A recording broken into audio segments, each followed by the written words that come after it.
সিটে উঠে আপনার নির্দিষ্ট সিটে গিয়ে বসুন। আপনার সিট নাম্বার বোর্ডিং কার্ড বা টিকিটে দেখতে পাবেন। আপনার হ্যান্ড ব্যাগ সাবধানে নির্ধারিত লকারে রাখুন। বিমান টেক অফ বা ছাড়ার পূর্বে কেবিন ক্রু কিছু নিয়ম কানুন করবে। মনোযোগ সহকারে নিয়মগুলো শুনুন এবং তা পালন করুন। মনে রাখবেন, সিটবেল্ট সিগন্যাল বাঁধার সংকেত জ্বলে উঠলে সিট বেল্ট বাঁধুন এবং বন্ধ না হওয়া পর্যন্ত সিট বেল্ট খুলবেন না।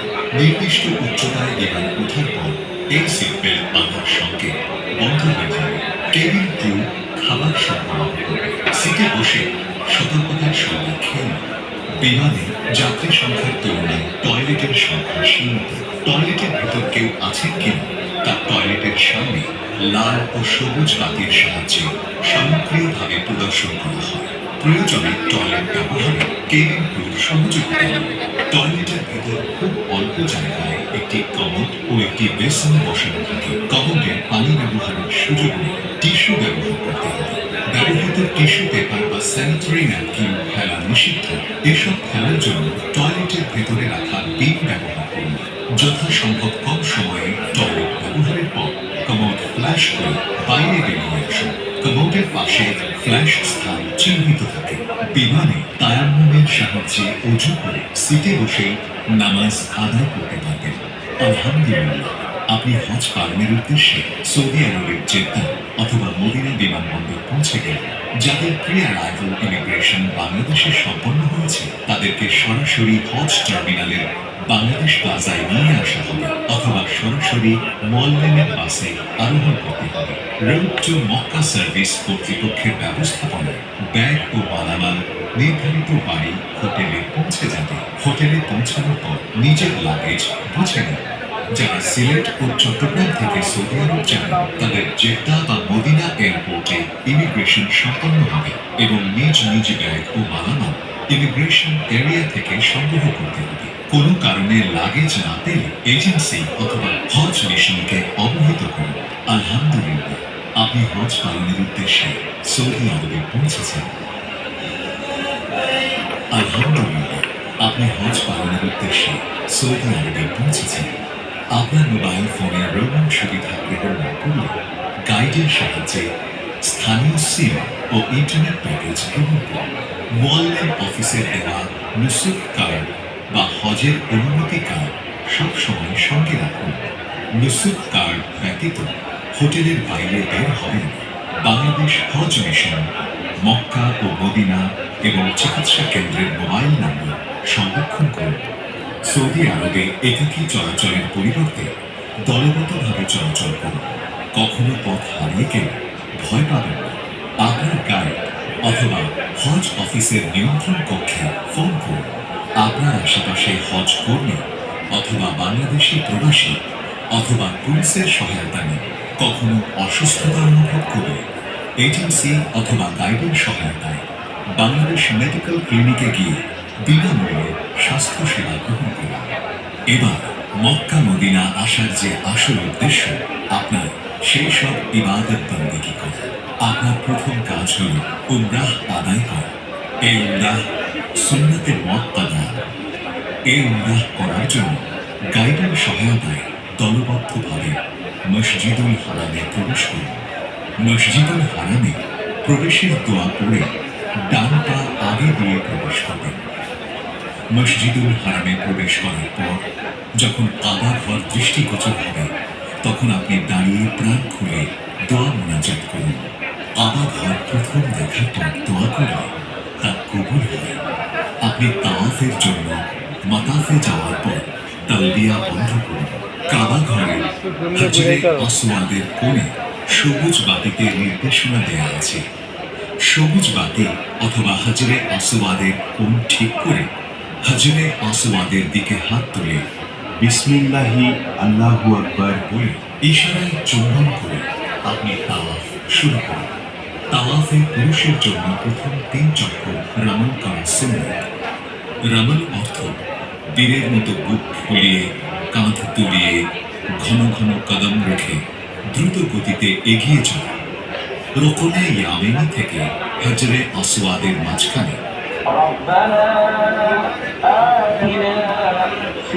الدنيا حسنة وفي الآخرة حسنة وقنا عذاب النار. এই দোয়া পাঠ করুন। হাজরে আসওয়াদ পর্যন্ত এসে প্রথম চক্কর পূর্ণ করুন।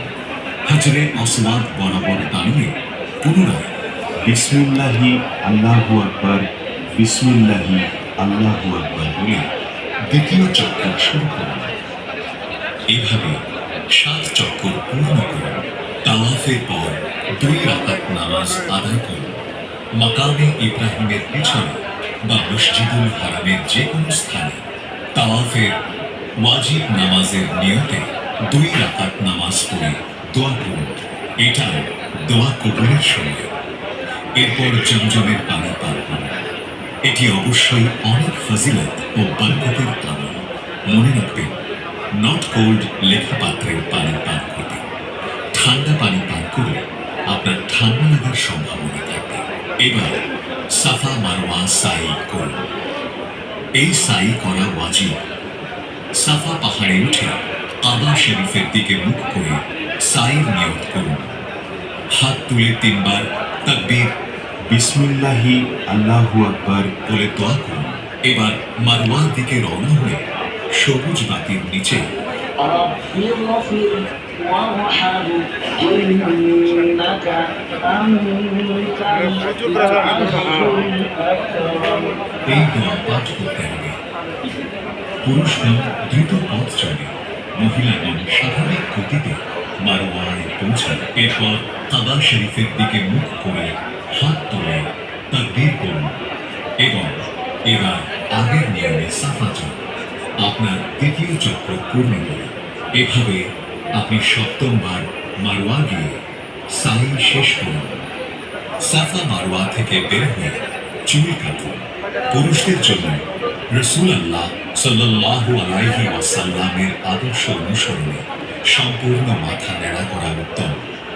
নারীদেরকে চুলের অগ্রভাগ থেকে আঙুলের 1 কর পরিমাণ কাটতে হবে। এখানে আপনার উমরাহ এর কাজ শেষ হল। এরপর আপনি হালাল হয়ে স্বাভাবিক পোশাক পরে থাকবেন এবং নামাজ ইবাদত বন্দেগী করবেন। এরপর 8 জিলহজ আবার হজের জন্য ইহরাম করতে হবে। হজের 3টি কাজ ফরজ। 1 ইহরাম করা, 2 আরাফায় অবস্থান করা, 3 তাওয়াফে জিয়ারাহ বা ফরজ তাওয়াফ। হজের 6টি কাজ ওয়াজিব। 1 মুজদালিফায় অবস্থান, 2 3 জামারায় পাথর নিক্ষেপ, 3 কুরবানি করা, 4 মাথা মুড়ানো, 5 সাই করা, 6 বিদায়ী তাওয়াফ করা। প্রথমে আপনাকে হজের নিয়মে ইহরাম করতে হবে। এটি ফরজ। ইহরামের নিয়তে 2 রাকাত নামাজ পড়ে নিন। এবার শুধু হজের নিয়ত করুন এবং উচ্চ স্বরে তালবিয়া করুন।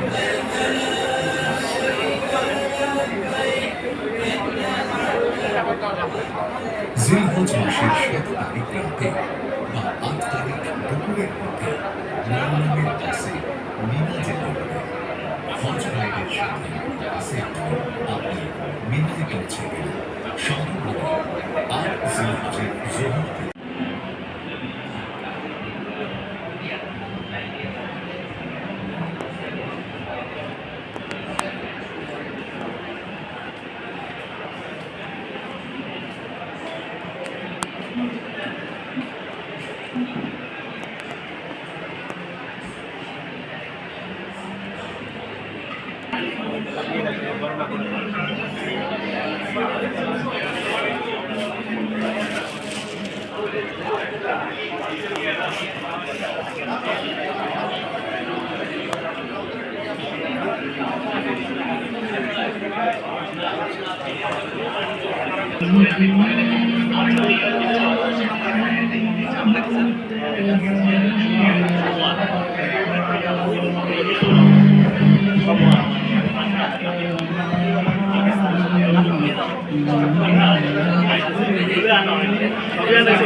বাসাতে বেরোইছি 11টা।